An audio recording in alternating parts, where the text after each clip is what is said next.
Hi everyone, and welcome to my channel. In this video, I'm going to show you how to use Excel as your calculator. Are you ready? Let's go.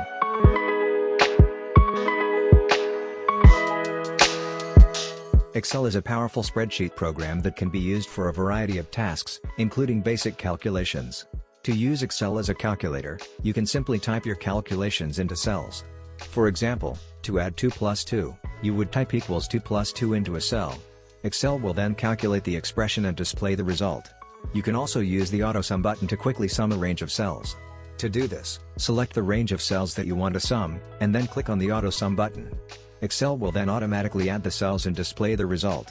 You can use the keyboard shortcuts Ctrl plus E to sum a range of cells, and Ctrl plus Shift plus E to sum a range of cells and display the formula.